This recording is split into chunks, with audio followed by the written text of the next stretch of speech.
Der Niesmann Bischof 880 EK, heute in einer tollen großen Vorstellung. Ein großer Liner auf Basis von Iveco Daily. Das Fahrzeug werden wir uns mal ganz genau anschauen, wie es aufgebaut ist, was es alles kann.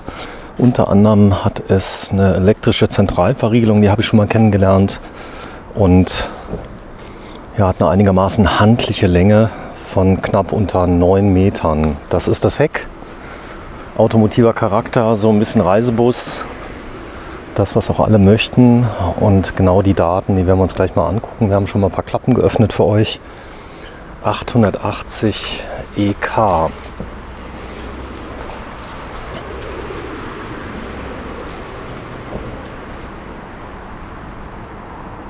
So, wir drehen bei der Freistaat in Sulzemoos im Hümerzentrum Sulzemoos und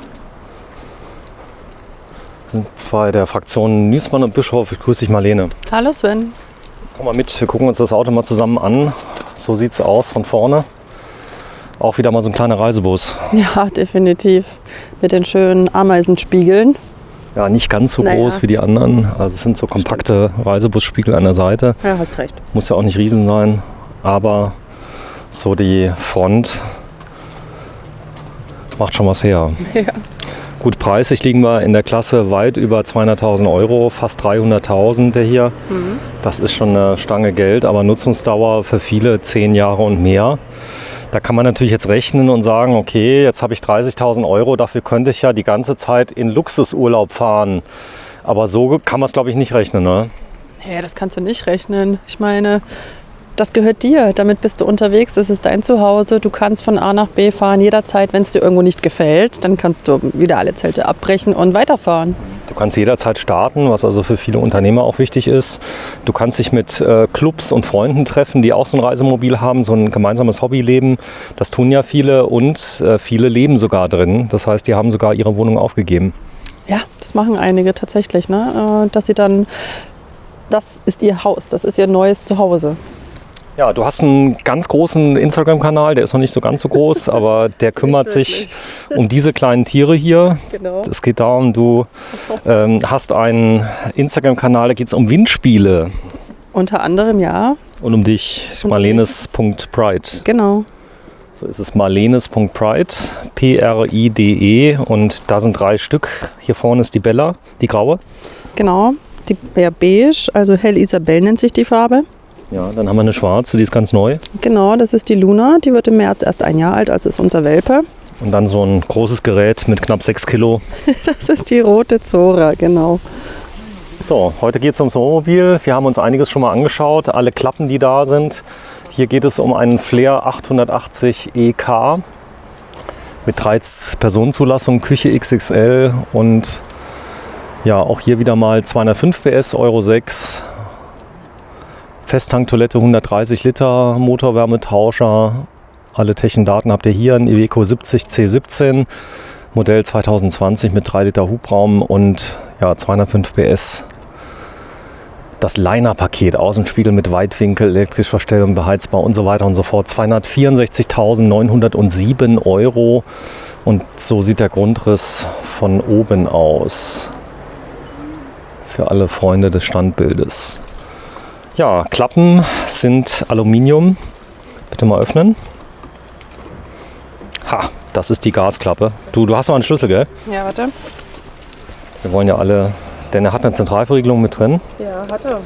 Bis auf die Gasklappen. Aber das vermute ich mal sind dann die Gasklappen. Wir werden es aber gleich mal erfahren. Müsste ja sein, ne?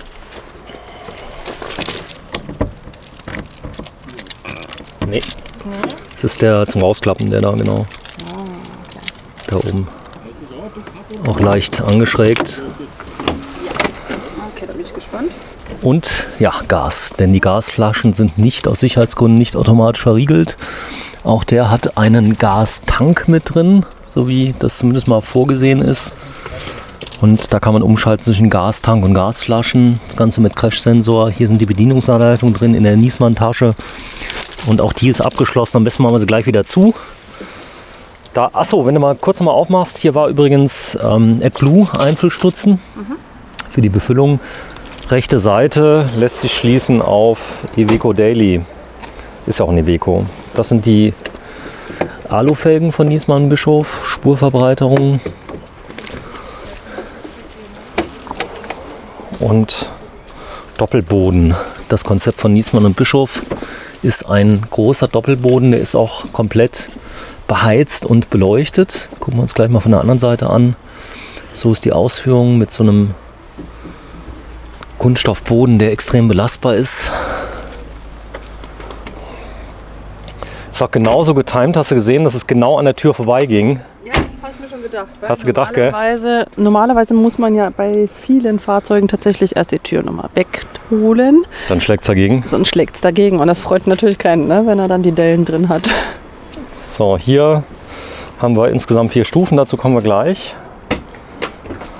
Da ist die nächste Klappe und auch hier wieder Stauraum. Dahinter sind die Wassertanks oder diverse andere Installationen. Batterie-Hauptschalter, der Aufbaubatterie. Nach Batterietrennung öffnen der Garagenplatte nur bei Notentriegelung. Die haben wir übrigens auf der anderen Seite schon gefunden. Das ist ein Schloss. Dann kannst du die entriegeln. Denn, kleines Detail, wenn du hier mal gerade zumachst, bitte die Klappe. Die ist nämlich leicht zu öffnen. Mit vollem Einsatz. Und da mal gerade hochhebst, da ist so ein gelbes kleines Teil drin. Das heißt, da auf der Seite siehst du, da ist nämlich gar kein Schloss drin. Ja, und da kannst du quasi nur entriegeln über die Zentralverriegelung. Das heißt also, selbst mit einem Masterschlüssel, was auch immer, ging es nicht. Gasaußenanschluss. Okay.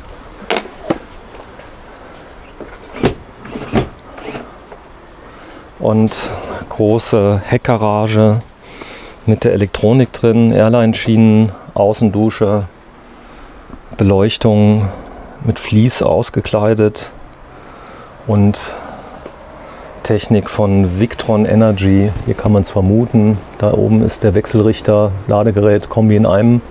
Und hier unten sind die Batterien drin. Auch hier Lithium verbaut. im anderen Video auch Gezeigt. Ja, wir gehen mal auf die andere Seite. Wir können die auch jetzt mal auflassen. Das Ganze steht in offen. Hier sieht man die Zentralverriegelung nochmal, wie das gemacht ist.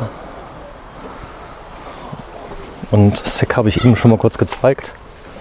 Das ist nochmal das Heck mit beiden Ohren geöffnet. So viel Hub bräuchte man also dann an der Seite. Das ist die Heckpartie nochmal.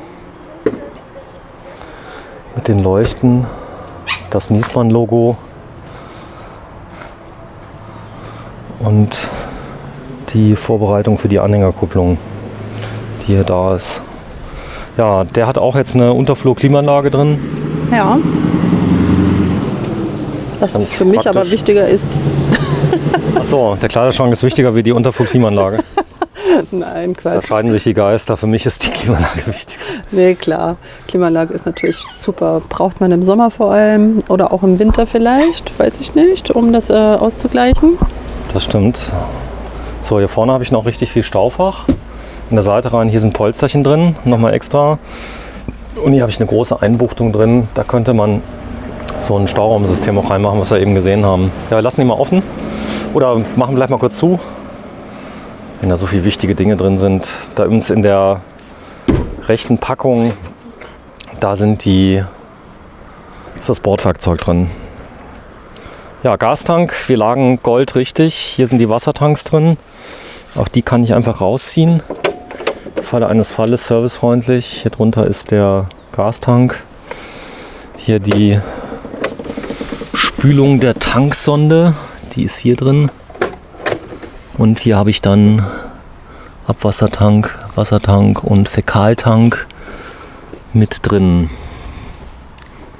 Komplett. Da oben ist nochmal die Pumpe, außen Stromanschluss und den Wärmetauscher vom Motor für die Warmwasserheizung. Und da ist die Marlene. Guten Tag, Marlene. Das ist ein Durchguck-Stauraum. Kann man durchgucken den ganzen Tag. Nee, das Ganze doppelt mit Stahlunterbau und hier eine kleine Stufe mit drin. Da kann ich noch was reinlegen. Und hier ist dann die Fahrzeugbatterie und noch Platz für eine zweite Batterie. Zumindest mal ist hier nochmal Platz drin. Und hier Diesel. AdBlue ist auf der anderen Seite. Übrigens ist die Dieselklappe ist nochmal extra. Ja. Klappen werden mal zugemacht. Ein kleiner Reisebus. Es klingt immer satt. Ja, definitiv. Es schließt gut. Ist gut. Und wenn ich dann nur Diesel tanken möchte und ich habe also zu wenig Platz an der Tankstelle, kann ich auch hier ran. Genau. Ganz praktisch. Ja. Denn manchmal geht die gar nicht auf, je nachdem wie man tankt. Ja. So, hier ist die Front. Und da vorne sind die Kameras drin für das Assistenzsystem. Denn wir haben einen Spurhalteassistent, Abstandsassistent, alles was Iveco zu bieten hat im Moment. Mit dem guten Iveco-Service, der europaweit auch funktioniert und schnell ist. Das heißt also auch am Wochenende und so weiter eben Nutzfahrzeug. So, wir gehen mal rein. Bitte nur mit Mundschutz betreten. Wir sind ein Haushalt und haben auch die Genehmigung, wir dürfen heute mal ohne Mundschutz filmen. Fahrzeug wird natürlich desinfiziert. So sieht's aus. Kleines Staufach. Hier eins und auf der anderen Seite haben wir das größere Staufach. Für die Schuhe. Zum Beispiel.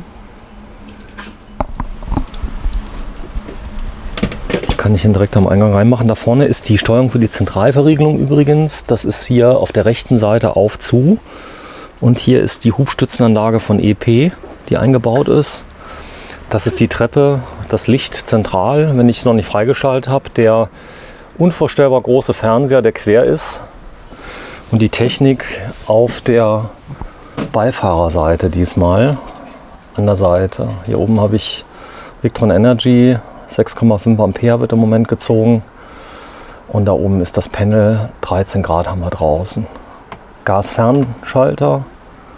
Und natürlich die alte Warmwasserheizung. Das ist übrigens hier, das ist die Fernanzeige vom Gastank. Ah, ja. Wenn du mal drauf drückst, dann kannst du sehen, der ist wahrscheinlich empty. Drück mal drauf. Auf den Ausschaltknopf von der Gasanzeige unten.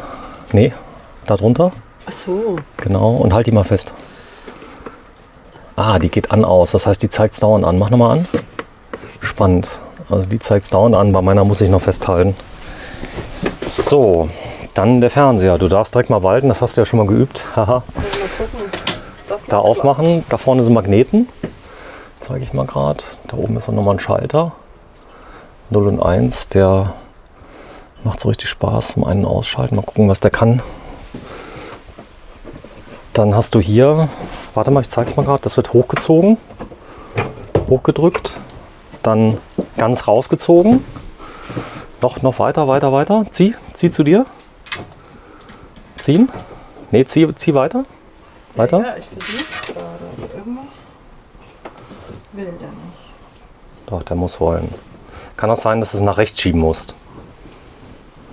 Nach rechts, wenn du es mal nach rechts schiebst, genau, und jetzt zu dir ziehst und jetzt drehst. Jetzt sollte es genau vorbeigehen. Siehe da, du hast einen, was ist denn das da? Das ist doch größer wie 32 Zoll. Das sind 42, schätze ich mal. Warte, ich zeig dich mal komplett. Daneben. Der Fernseher ist so groß wie du.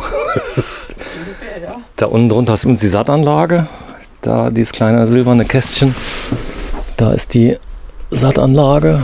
Ja, ein Alphatronics, riesengroß. Ja, mach nochmal rein. Zeige ich mal gerade. Also erst drehen. Vorsichtig. Sehr gut. Dann reindrücken. Ja, also wenn man es, glaube ich, 200 Mal gemacht hat, dann geht es ganz einfach. Und ist es so drin? Nee, nicht ganz. Sicher? Ne, es sollte ja so reinklicken. Warte mal. Doch, nee, noch ein ganz kleines bisschen nach innen schieben. Drück. Und das Teil hochziehen dabei. So, jetzt ist es drin. Ja, Ah, jetzt. jetzt hat es einmal. Das ist so die Transportsicherung quasi. Gut, hier oben ist noch ein kleines Fach. Obwohl, das hätte wahrscheinlich nicht gestört, aber. Ah ne, das ist tatsächlich kleines Fach mit USB, Steckdose und so weiter und so fort. Und hier habe ich dann, ja, das ist meine Sitzgruppe. Braunes Leder und ja, so eine Art gegenüberliegende Sitzgruppe. Mach mal hier hoch. Da habe ich richtig viel Stauraum. Erinnert mich an meinen alten Tabat-Wohnwagen. Ja, stimmt, da kriegst du echt einiges rein. Unten auch beledert. Sieht auch ganz schick aus. Da sind die Ausströmer von der Heizung. Und wie fühlt es sich an? Schön. Man sitzt gut, ja. Sitzt gut.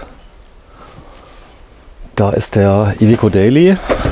Da haben wir jetzt ein großes Panel drin von Scenic verbaut. Wir haben das Originalfahrerhaus von Iveco Daily, was angepasst wurde, so ähnlich wie wir das kennen beim Fiat Ducato an der Seite mit solchen Anpasskunststoffteilen. Das heißt, also ich habe ein sehr automotives Design. Das ganze Fahrzeug ist auf einer Ebene. Und hier vorne habe ich dann nochmal ein Rollo. Das kann ich auf und runter fahren. Hast du gemerkt, wo es war? Auf und runter fahren? Ha! Jetzt haben wir schon so viele Autos gedreht. Also ich zeige erstmal das Auto. Multifunktionslenkrad ist in dem Fall nicht abnehmbar.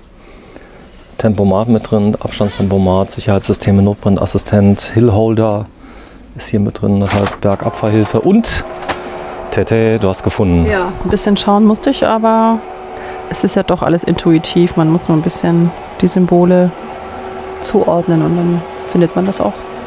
Die Treppe kann man auch rein und rausfahren. Die Klimaanlage steuern. Und jetzt fährt es hoch. Ja, dann hast du noch ein zweites Rollo. Das ist direkt hier drunter, wenn du mal an die beiden Ösen ziehst. Da kannst du dann deine Privatsphäre nutzen. Ansonsten kannst du ja oben noch zuziehen. Genau. Und hier rausgucken, aber keiner kann reingucken. So, das sind die Spiegel. Hier hat man einen guten Überblick. Sieht aber nicht ganz nach vorne, aber das Fahrzeug ist direkt quasi hier zu Ende. Also man kann sehr gut abschätzen, wie die Reichweite ist. Rückfahrkamera geht übers Display. Die 8-Gang ZF-Automatik von Iveco. Und die vorne hast du eine Luftfederungssteuerung, die ist hier drin. Dieses kleine Bedienfeld, was wir jetzt sehen in der Mitte. Ja, das ist der Raum, wie er sich nach innen öffnet. Die Sitze leicht drehbar. Riesenraumgefühl. Der ganze Raum öffnet sich nach hinten. Setz dich mal auf die Bank. Der Tisch ist noch... Doch, der ist offen. Weißer Tisch? Ja. Das gefällt dir, gell? Weiß? Ja, das ist zeitlos. Passt zu allem. Das Braun mit dem hellen Holz, das dunkle? Doch, das sieht hier gut aus. So, der hat jetzt kein Hubbett. Du merkst direkt, also der Raum öffnet sich ganz anders, oder? Ja, klar, du hast eine ganz andere Standhöhe und natürlich dadurch auch nochmal zusätzlichen Stauraum. Also wenn man das haben möchte, dann natürlich den Stauraum. Wenn man nicht unbedingt getrennte Betten braucht. Ja gut, viele fahren ja ein Hubbett spazieren, benutzen es nie. Genau. Aber der Raum ist viel größer, also du bist gar nicht so eingeengt. Hast also hier die Schubfächer an der Seite noch. Normalerweise ab dem Bereich, dieser Stauraum würde dann fehlen. Ne? Also diese zwei Schränke und hinter dir die zwei Schränke, die sind dann nicht da, wenn man ein Hubbett hat. Bleib mal stehen, ich zeige mal gerade das Raumgefühl nach hinten. Das heißt, du kannst dich jetzt frei bewegen. Ja, komplett. Genau, wenn du mal die Arme ausbreitest und dich mal drehst, geht. Ja. Und du kannst stehen und hast oben drüber nochmal gutes DIN A4 Blatt Platz. Das heißt 2 Meter Stehhöhe und mehr. Mach noch einen Schrank auf, gerade eben. Der war schon offen, aber nur, dass man mal sieht, was da alles so geht von der Tiefe. Der ist sehr tief. Hier habe ich nochmal einen Schrank an der Seite. Leselampen und viel Ablagefläche. Ja, das ist der Tisch, den kann ich verschieben. Schiebe ihn mal ganz rein zur Bank. So, und dann kannst du den seitlich auch noch verschieben, ne? Ja, so dass man also hier einen ganz bequemen Einstieg hat und dann quasi lümmelnd auf den Fahrer sitzen. Ach so, man kann ja auch drehen. Man kann ihn komplett wegschieben. Das macht den Raum natürlich komplett auf. Das ist gut mit dem Wegschieben. Das heißt, du hast die kleinste Ecke dann hier. Es geht noch weiter zum Schieben? Ja, jetzt ist er ganz weg. Genau. Das heißt, jetzt hast du quasi fast eine Barversion dann. Ja. Und du kannst ihn nochmal erweitern. Mal schauen, ob ich das so kriege. Das ist gar nicht. Ah, doch. Genau. Theoretisch kannst du dann halt eben noch. Genau. Nee, stopp. Liegen lassen und jetzt einfach noch weiter ziehen auseinander. Dann sollte er normalerweise nach oben. Genau, soll nach oben gehen. Aber irgendwie Mach nochmal zu. möchte er das nicht. Ist egal. Also wenn du halt ziehst feste, Ja. aber viele schieben dann diese mittlere Platte raus und dann geht es gar nicht mehr hoch. Also muss man wieder reinfädeln. Schön. Das ist gut, die Lösung. Sitzplätze. Ich zeige mal gerade, wie sich die Küche integriert in den Raum, dass man mal sieht, wie viel Durchgangsplatz man hat. Hier, wenn ich jetzt hier so durchgehe quasi, dann habe ich hier einen sehr, sehr offenen Raum, weil sich die Küche hier öffnet zur rechten Seite. So, ich gucke mal gerade, was die Hunde machen. 1, 2, 3. 3 sind da. So, der dritte will mal gerade rüber. Da sind sie an der Seite. Müssen noch ein bisschen warten. Dann kommen wir gleich. So, hier ist der große Tech Tower. Mit dem kleinen Detail. Genau, jetzt haben wir wieder hier den Kühlschrank, den man ja wieder zu beiden Seiten hin öffnen kann. Das gleiche auch mit. Ich glaube, in 2 Jahren haben sich die Leute daran gewöhnt. Da ist das gar nichts mehr Schlimmes. Ja, dann ist es wahrscheinlich wieder Standard, klar. Und das Bad, also wird man gleich sehen, also die wesentliche Änderung ist in der Küche. Wir hatten hier eine XXL-Küche drin mit Spülmaschine Ja, die Spülmaschine ist hier wieder drin. Finde ich von persönlich top. Bosch. Ansonsten Stauraum, Besteckkasten. Noch mehr Stauraum, ja. Guck mal, oben drüber ist eine kleine Platte, die kannst du ausziehen. Oben drüber, siehst du? Ja. Siehst du, die haben wir gar nicht entdeckt bei dem anderen, ne? Kann sein, dass sie gar nicht drin war. Und dann hochziehen. Ne, hoch. Richtig hoch. Und dann sollte sie drin bleiben. Ja. Jetzt hast du hier eine Erweiterung der Arbeitsplatte. Fast wie in Amerika. Und wenn du dann Ja, wie kriege ich die wieder runter? so, Ah. Ja gut. Ja. reine Übungssache. Ich wäre aber auch nicht drauf gekommen. So, die Mitte, was ist da? Was Die Mitte hat man ja schon. hat man schon? Genau. Dann haben wir ja hier nochmal die ganze Auch Stauraum. ziemlich cool genutzt, wie das so in die Seite reingeht. Ja genau. Und hier haben wir auch wieder die ganzen Ventile. Oder wie sagst du dazu nochmal? Die ganzen Die Absperrhähne fürs Gas dahinter. Genau. Da sind sie. Absperrhähne.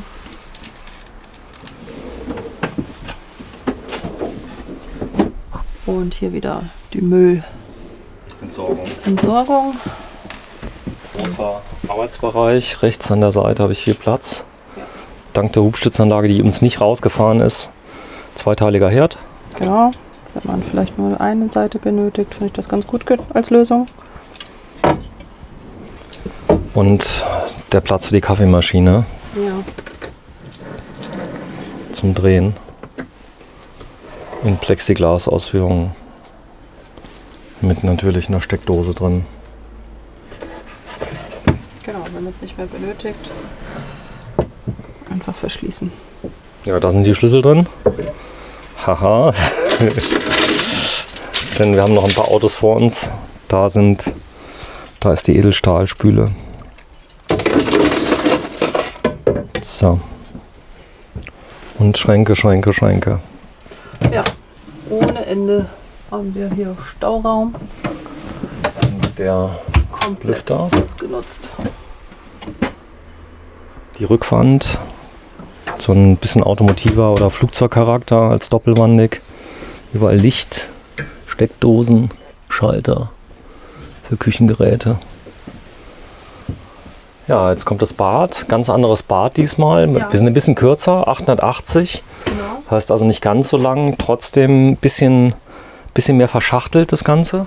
Ja, aber wir haben nichtsdestotrotz immer noch gut Stauraum. Also für 2 Personen ist das allemal ausreichend. Ja, es hat eine 3-Personen-Zulassung. Dafür ist es dann gebaut. Große Dusche, da hat man nicht gespart. Das kennst du schon mit den Magnetschränken. Ja. Die wirklich zuhalten. Und da an der Seite, die Verriegelung ist interessant. Ja, was ist das denn? Spannend, oder?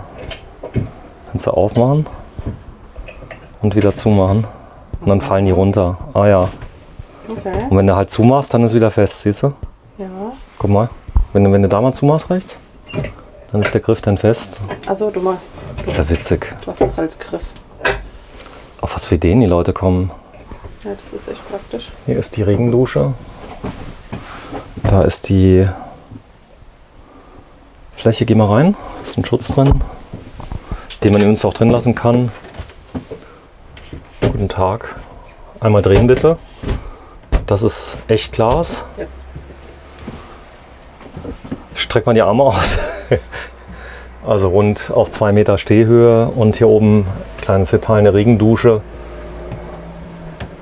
Drehbar. Schwenkbar ist. Ja, schwenkbar. Und jede Menge Bewegungsplatz. Ja, bei 8,80 Meter musst du natürlich ein bisschen dich einschränken, aber gut gelungen. So, jetzt bin ich mal gespannt. Also, Da zumachen. Moment, jetzt bin ich mal gespannt. Wahrscheinlich muss das eine ein bisschen höher.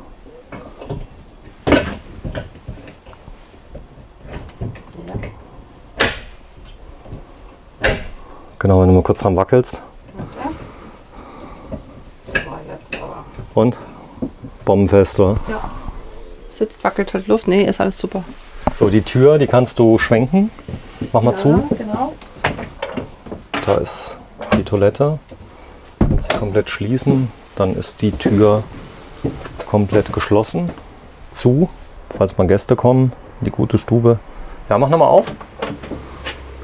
Dann gehen wir mal rein, schauen uns das Ganze mal an. Also das ist nochmal das Bad komplett. Ja, das heißt also, das ist auch getrennt. Toilette mit Dusche. Ist getrennt. So, ich kann mal rein zu dir. Mach mal auf. Und hier habe ich den großen Handtuchhalter mit drin. Habe eine eigene Toilette, die komplett getrennt ist. Noch eine Toilette? Ah ne, ein Handtuchhalter. So manchmal wünsche ich mir ja 2 Toiletten. So eine Gästetoilette noch. Ja, ich weiß. So. Man kann ja auch, ne? Ein Luxus sterben, oder? Habe ich in Amerika gesehen, da haben die 3 Toiletten.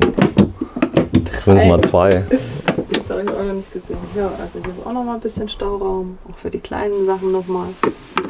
Ja, das ist super. Hier kannst du das feuchte Toilettenpapier und Co. kannst du reinmachen. Ja, jetzt Schränke. Da sind wir jetzt ein bisschen eingeschränkter. Wo er eben 2 hatte, hat er einen schmalen Schrank. Ja. Hier zumindest mal. Ja. Wahrscheinlich haben wir aber die Überraschung wieder unterm Bett. Ja, also da unten ist auch noch mal zum Aufhängen die Möglichkeit. Da unten drunter. Okay, also 2 Schränke plus Fest und größter Wahrscheinlichkeit. ja, das ist wieder Ist es so? Nee, hier nicht. Aber auf da der nicht. Seite. Da auf der Seite Ich ist. habe den gesucht. Ja, also du kannst es wieder umklappen. Normalerweise. Jetzt rauscht es wahrscheinlich so sehr. Wenn es nicht gerade verpackt ist, kannst du es normalerweise dann öffnen und da kommst du auch locker. Jetzt hast du also einen komplett offenen Kleiderschrank, der nochmal riesig ist. Ja, also hier kannst du auch vor allem ne, für die Sportler Motorbike, Cross und so weiter. Das würde ich aber unten in die Garage machen. Ja, in die Garage wahrscheinlich auch, ja. Die ist auch beheizt. Ist die auch so breit gewesen? Die war noch breiter. Ja. Ich meinte hier von der Tiefe her wegen aufhängender Kleidung. Ich denke ja. Ja? Die war riesig. Okay. Gut, ansonsten hat man hier auf jeden Fall nochmal zusätzlichen Stauraum. Vielleicht noch für Schuhe, was auch immer. Hier an der Seite, guck mal, hier ganz klein, auch nochmal schmal. Da könnte So man zum Reinlegen. ja, irgendwas reinlegen. Geld reinlegen. Scheine. 500-Euro-Scheine gerollt, ja genau. Für den nächsten Besuch in Holland. So, die Treppe, er hat ja auch. Die Treppe. Warte. Also, das ist interessant. Die schwenkt komplett hoch. Genau. Gut, das müssen wir dann mit einplanen, wenn wir da was Also, wenn die mal langsam runter machst, dass die Leute mal sehen, wie das gemacht ist. Die kannst du also anfassen und hast dann, und das ist der Aufstieg quasi. Genau. Was auch süß ist, hier ist auch nochmal Beleuchtung Ja. im Boden. Dann hast du deine 2 Längsbetten drin. Geh mal drauf. Hier ist übrigens noch ein Fensterchen und hier oben ist allerdings keins. Also da war ja vorher in einem anderen Modell. So, Fernseher darf natürlich nicht fehlen. Den kann man rausziehen von Mal wieder raus. Karatec. Und immer noch Stauraum und unser kleiner Safe. Noch mehr Stauraum. Also, das ist platzsatt. Wirklich. Genau, leg's mal kurz drauf. Polster hat großen Schutz. Kann nichts passieren. Super. Zurzeit sind 14 Grad drin. Geht gut. Ja, zum Schlafen vielleicht ein paar Grad So. mehr. 18 so, ne? 18, aber 1,72 Meter. Das heißt, auch lange Leute haben Platz. Aber interessanterweise, die Länge ist bei beiden gleich. Aber ich denke, auch 1,80 Meter wird sich hier wohlfühlen. Alle anderen müssen dann halt mal Probe liegen. So ist das. Gut.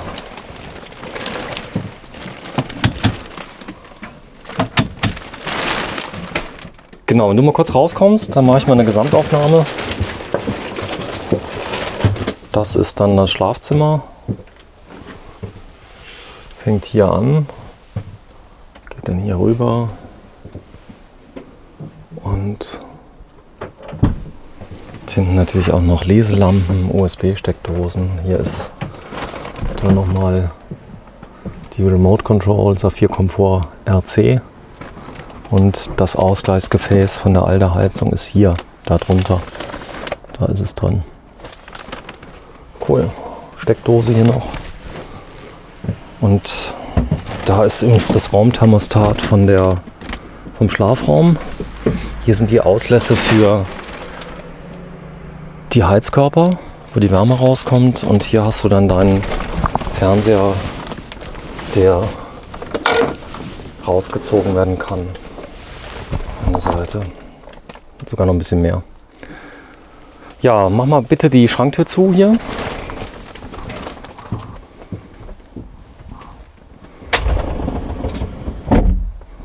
Jetzt ist nämlich echt Ruhe hier drin. Oben sehe ich den Himmel, die Sterne, großes Heki. Bitte? Ja, wenn du beide Türen zumachst, dann kannst du dir schön aus dem Weg gehen und schön schlafen. Ja, wenn der andere trotzdem noch was schauen möchte, Fernsehen oder was lesen möchte, der andere wird auf jeden Fall dann in Ruhe gelassen. Ja, wir sind durch. Das ist das Bad nochmal von der anderen Seite. Der Blick vom Bett aus. Und das ist dann der Blick in die Toilette rein nochmal von der Schlafseite. Danke. Mach nochmal zu. So, wenn du mal kurz ganz rausgehst, dann fahre ich nochmal eine Kamerafahrt hier durch. Dann kann man nochmal sehen, es kommen also jetzt quasi vom Bad, gehe jetzt langsam, hier ist die Küche. Und sehe hier, so gehen dann die Schränke auf. Hier komme ich auch gut vorbei. Also wenn ich jetzt hier sehe, das ist ein guter 3/4 Meter, kann ich also ganz bequem durchlaufen, ohne mich zu stoßen. Das Ganze ist auch hier natürlich komplett abgerundet. Da kann nichts passieren. Hier oben hat man noch solche Zagen, Verkleidung drunter. Und so öffnet sich dann der komplette Raum. So, komme ich mal zu dir. Da sind sie wieder, die Mäuse. Ja. 3 Stück. Marlene Sprite. Genau. Also Marlene mit S hinten dran, dann Punkt Pride. PRIDE Genau. auf Instagram. Ja. So ist es. Das ist die Bella. Genau. Alter? Die wird jetzt 2 im 2. Dezember. Und das ist die Luna. Unser Welpe. Und der Welpe. Na, ist jetzt schon bald kein Welpe mehr. Und Naja, da ist die wird sie 1 Jahr alt. die Zora. Und das ist der Flair 880 EK mit Diese Ausstattung nochmal 267.907 €. Und das ist alles drin. Ja, wir drehen bei der Freistaat, sind hier draußen heute am 28. Oktober 2020. Ganz viele Niesmann-Modelle, unter anderem den Ice Move haben wir gedreht, auch noch diverse andere. Und vielen Dank fürs Zuschauen.